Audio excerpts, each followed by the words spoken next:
Hi everyone, welcome to episode 24 of Show Me How It's Done.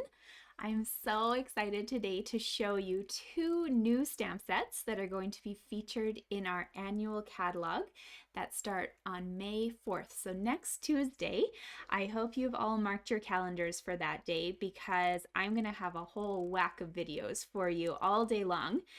So we'll not only be having one Show Me How It's Done, we're going to have a bunch of them and a bunch of sneak peeks at products and chances for you to order. But today I wanted to show you two of the sets that I was able to pre-order and to show you how to use the set itself. So the feature that we're focusing on today is this spiral die stamp set. It is a large background stamp set. As you can see in my images here, it takes up the whole shape of the card. And I'm going to actually use my Stamparatus to show you how to use it today. And then the other card feature is this Party Puffins, which is adorable. And I decided to use that for my tag. So I'm going to show you both of these guys in action. And I really wanted to show this spiral die set because it's got a little technique to it. And it is shown in the catalog. So when you find it in the catalog, I'm unfortunately not allowed to show you the page yet. You'll see that there's kind of a little picture up at the top that gives you a little helping hint of, you'll stamp one image upright and then flip your paper and turn it the other way. And that's how you're getting the tie-dye image. But I wanted to show you that in action today. So what we're going to need to start is a piece of basic white cardstock. So this guy is cut at 3 3/4 by 5 inches, and we're going to put it onto our Stamparatus here. So what I've done is I've taken the stamp out and I've mounted it on my nice block. Well, what I like to do before I even start stamping is to take the first color I'm working with and just ink up my stamp and stamp it down onto my scrap paper. So this grid paper is available in our catalog. You can buy just a package of 50 scrap papers for your Stamparatus here, okay? So you've got a whole, I didn't clean you properly. I should probably do that. I think I was playing with a different color here. I didn't see that. Okay, there we go. We'll clean him off properly. You'll want to have something handy to wash your stamp off with in between our colors. So I love using our chamois. It's just quick and easy for me to grab, but you could also grab just a rag with some water and do a quick wipe down so that you're not transferring colors between the ink pads. So hopefully I didn't ruin this one too bad. I guess we'll just see. Let's tap it off a little bit. Okay, so now what I have in front of me is the nice image of exactly where my stamp is going to land. Okay, if you haven't noticed, I do like to put a stamp case behind my panel here, because if it's not there, then you're putting a lot of pressure on the stamp and on these hinges here when you're inking it up. So if you put a stamp case, just raises that stamp up and you can nice and easily add even colors all the way across, okay? So it's just putting even pressure and you're not putting pressure on these hinges here. Okay, so I've got that all inked up, but what I want to do is make sure that my paper is going to be exactly where I want it. So this is where those nice grid lines come in handy. And one little trick for this one, because you'll probably want to mass produce things, is just draw yourself a little corner so that if you're getting confused, this is always going to be the corner that you start with, okay? If you're doing 10 of these papers, then you just always line them up in that corner so that every single time you push this down, you're going to have the exact same lineup for your cards, Okay, so my suggestion for you is to mass produce when you're doing this card, because otherwise you're cleaning your stamp in between every different color. There's no point going back and doing that set all over again for another card. So I would literally just cut out 10 of these papers and quickly, one after another, do 10 of them with the purple. Oh, I should mention, this is the new fresh Freesia from our new in colors. It looks a little yellow because I accidentally stamped with yellow. So it's a little bit more purple, as you can see in this stamp. But that's okay. Once I use it a few times, I'll get that yellow off because there wasn't that much.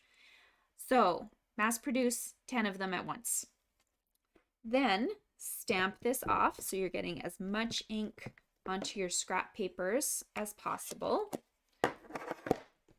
And then you can clean with your chamois.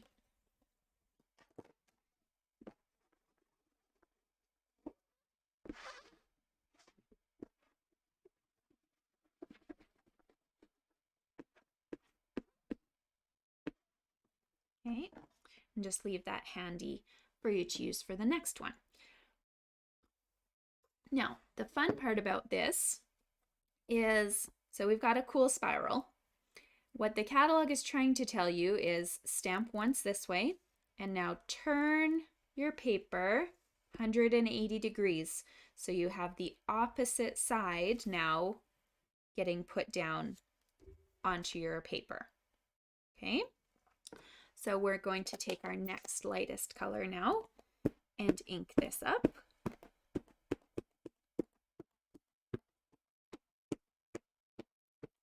And this was where I had a little fun. On half of my projects, I used Bermuda Bay, and half of them I used Night of Navy. So I'm going to show you both of those options. Okay, so sometimes it sticks, just grab it. And then you've got this fun spiral image. So the colors will set a little bit as they dry. So let me just show you two of them that I've done. So the one on the left here, I first stamped the fresh Freesia, flipped it around, and then I added Bermuda Bay. This one, I stamped fresh Freesia first, turned it around, and then I added Night of Navy. So you can see they give me a completely different look depending on which combination I wanted to use. And so that was how I ended up getting the bases for these two cards. Was I used the Bermuda and fresh Freesia and the Night of Navy and fresh Freesia for this one. So I wanted to show you one step further that the catalog doesn't show you, and that is how to get 3 colors mixed together on a card. So I not only have the Freesia and the Bermuda Bay, but I've also added Night of Navy to this one now. Okay, so don't get overwhelmed. If you love how these ones look and you think, hey, 2 colors is perfect for me, that's good enough, then just leave it there. But I do want to just show you how to add this 3rd color in case you have a combination that you really want to put together. Okay, so we'll just keep these 2 handy. There are plain ones that we've, of course, played around with, but we're going to take this guy here that we've already been stamping with.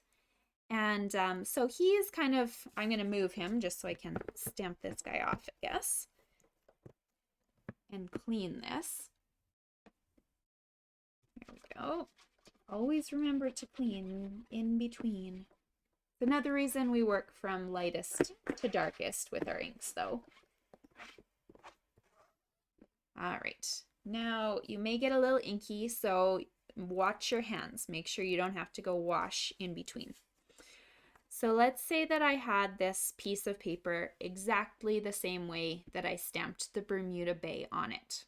Okay, so we're going to leave it facing upwards. However, you see all your little grid marks here?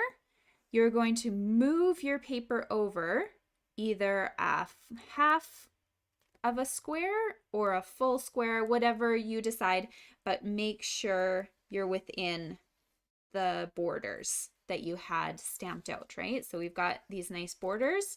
You don't want to move so far over that you're coming out of the borders, because then this half of your card won't get any image. So if I started back at that corner that I really liked, I found the nicest, most fluid use was just to move half a square over. Okay, so I'm going to try and lift that up to you so you can see. But you see my original little set of lines, and then I've just moved half a square. Like this is a square, a little tiny square. I've moved half a square over, but made sure that my top is still in line with this dotted line that goes all the way across. Okay, so it doesn't have to be perfect. You can move over a whole square, you can move over 3/4 of a square. Just move off of the lines, otherwise you're going to stamp in the exact same place you did before, and that's not giving you 3 colors. It's just probably covering over the color you have. Okay, and if I haven't said so, hello to all of you who are watching. I'm excited you can join me live, and yes, hopefully get some distraction out of this too. Okay, so inking this up, you can really see how nice it inks. You'll notice some of the spots, they'll ink in full strength, and some of them purposely have a faded look. So don't think that your stamp is broken. That's how tie-dye works. We want a little bubble look in it. Okay, stamp down one last time.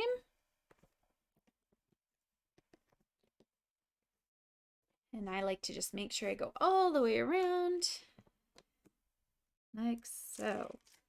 Okay, so then we have a fun spiral look that probably is making you just a little dizzy when you look at it, but that was the whole point of tie-dye, right? So you can move these things now out of your way, and I'd suggest grabbing a scrap piece of paper because we're going to do a little other stamping here, but you don't want to get messy. So this piece right now, I'm just going to set to the side and let it dry. So when we put it on our card, you want it to kind of be faded and not inking you up every 2 seconds. So let's work on our card base for a minute. We need a piece of basic white. We're going to cut this at 8.5 by 5.5. Put a score mark at 4 1/4. And then this guy just gets folded in half, like so. And now for a background piece, you can see on my 3 cards here, I have done 3 different backgrounds. So I've got navy, fresh Freesia, and Bermuda Bay. You can choose whichever one you want, maybe dependent on which color combinations you put. I thought that when you did the 3 colors, the Freesia was the nicest one to actually prove that you had purple hiding in there, because it can get a little lost. So that's my little tip, and that's why I cut out a piece of fresh Freesia. So this measures the exact same as our white, 3 3/4 by 5. And you'll notice there's this giant square out of the middle of it, and that is simply because I just don't like wasting paper. I didn't want to sacrifice an entire sheet of paper just to show 4 little corners from it. So I hope you're okay with this, but this is also a little paper saving tip for you, that just grab a random die from your collections, something that fits in the middle of this and still gives you lots of border. Now you have a frame that you can use somewhere else on a different project. So it has nothing to do with today's project. It's just my little way to save a little bit. So I'm going to take my paper here and attach these 2 together. So you can do that however you wish. My tip, because I've already cut a hole in the middle, is just tape on the inside here. Because if I was to put adhesive along the edges, I kind of risk having some of it hanging off and maybe attaching to the card underneath, and I didn't want that. So because I've got this nice frame, I'm just going to use it. Okay, so I just added some tape to the background, and that leaves these pieces nice and loose so that they don't look so stiff. You want them to be a little free and to have fun with them. So we're going to put dimensionals on the back now, just along the purple frame. Don't put any in the middle section because that is a different layer. And we don't really want to be playing with different dimensions here. Okay, so just throw them all around your frame. And then we're going to attach this to our card front.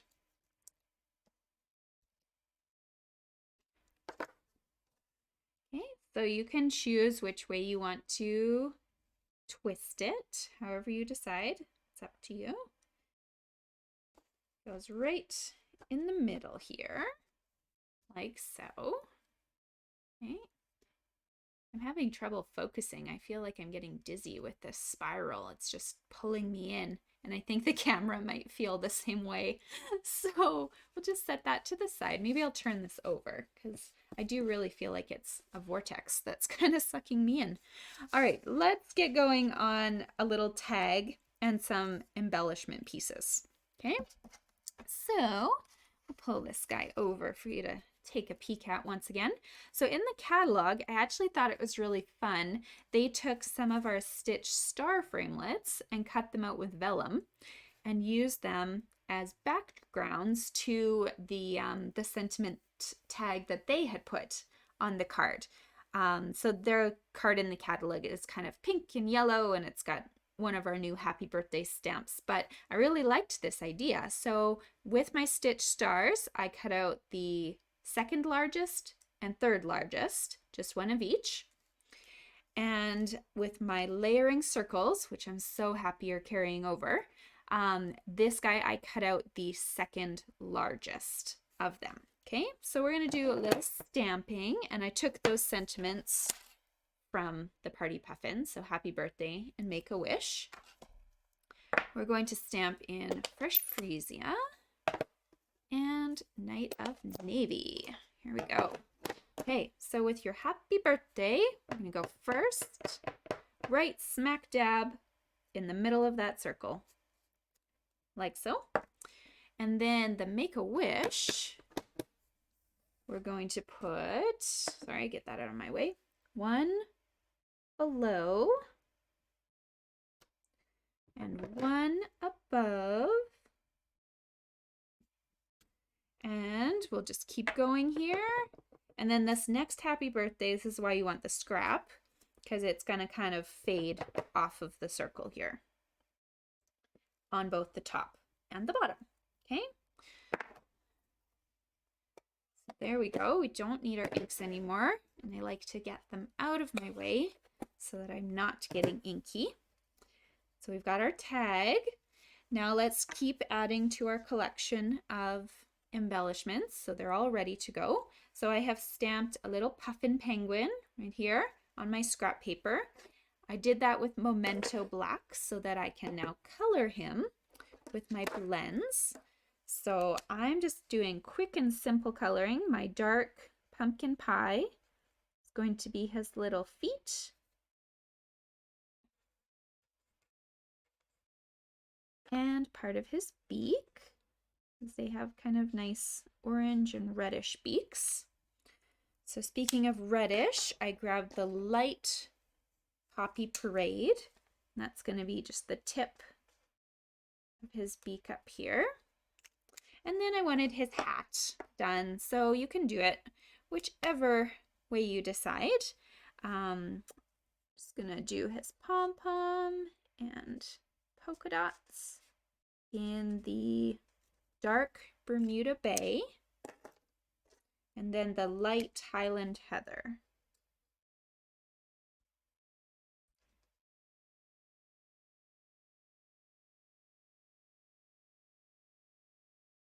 There we go. You can also use the Fresh Freesia marker, but I'm using that for something else. And now I need scissors to fussy cut this, but I don't seem to have any. Let's see. Oh, here we go. There we go. Too many things. So we do need to just cut this out. Oh, why are we? There we go. We're back.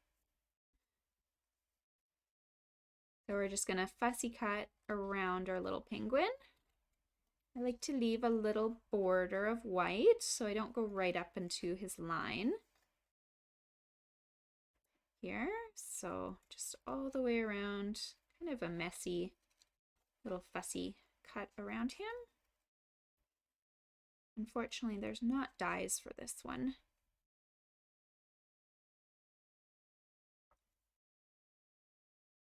But he's pretty bulky. There's not too much movement that I have to do.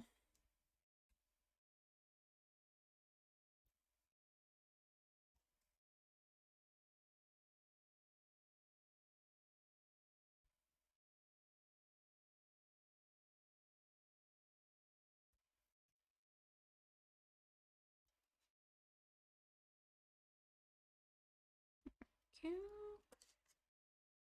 And around his little tail. Okay, so we are ready to start building. I'm gonna move this ugly scrap from below me so you can see what's going on. Okay, so let's bring in our psychedelic little background here. And we're gonna start with the largest of your vellum stars. So just put a little, some sort of adhesive. You can do a glue dot, little strip of tape, little daub of glue, but you want this star basically to reach the top part of your card. Okay, so he's kind of one tip pointing up and two to the side. And then your smallest star will be the opposite corner. Okay, so we've done the facing the top left. So you're going to point downwards and face the bottom. Okay, so that's very challenging to see, I know, because the vellum, you can see straight through it, but it does kind of add quite a bit to your card without you knowing it. Okay, so there's our two stars. And then the other thing that I really liked in the catalog was they took just a piece of twine and tied a bow, a nice large floppy bow like this. You just want it really, really messy. And we're just going to set that in our background here. So don't attach it quite yet because you want to make sure whatever you're doing with this tag is going to cover part of it up. So I'm going to put dimensionals onto this tag right now and get that ready for me to attach, and then we'll worry about our bow.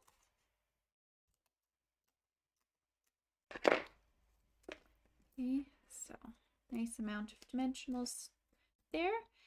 Don't take them off quite yet, the backings. We're just going to bring this over and see where you want your bow to sit. I actually am pretty happy with where mine is sitting, so I'm going to go ahead and attach it just sneakily underneath the card here. So you can use just a glue dot in the center or grab some tape and just attach that kind of right to the top.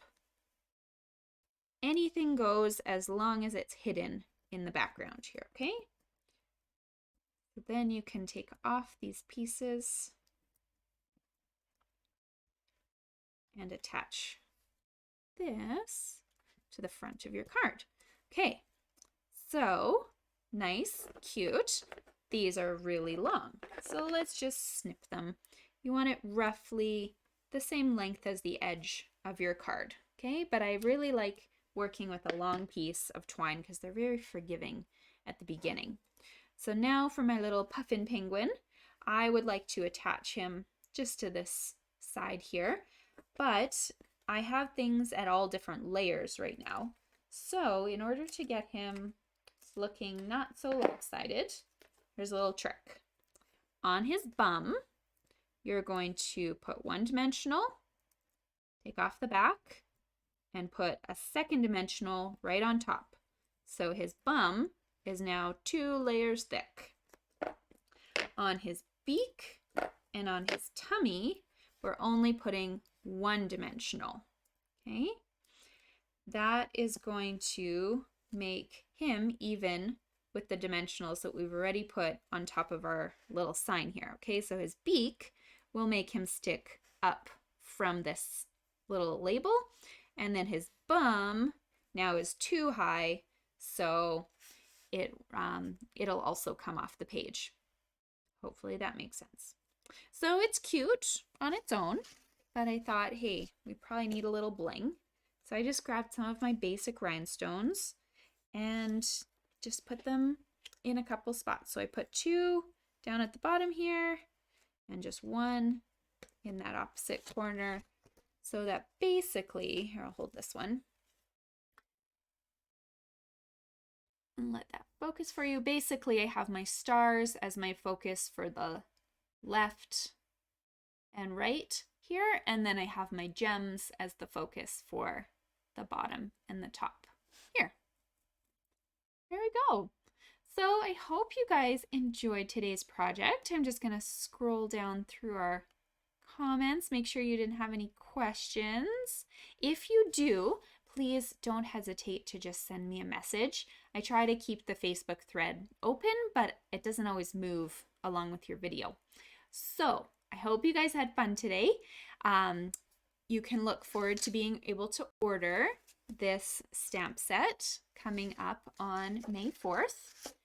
And also, if you are interested, I have a catalog launch party that you can sign up for on my Facebook page. There's a couple steps you need to do. You can either just sign up and then you can watch everything. If you want a follow along kit and you're in Canada, I have a couple left, and you have to read the directions for what you need to do in order to receive one of those in the mail. But I look forward to seeing you guys next Tuesday and crafting up a storm with you. Bye.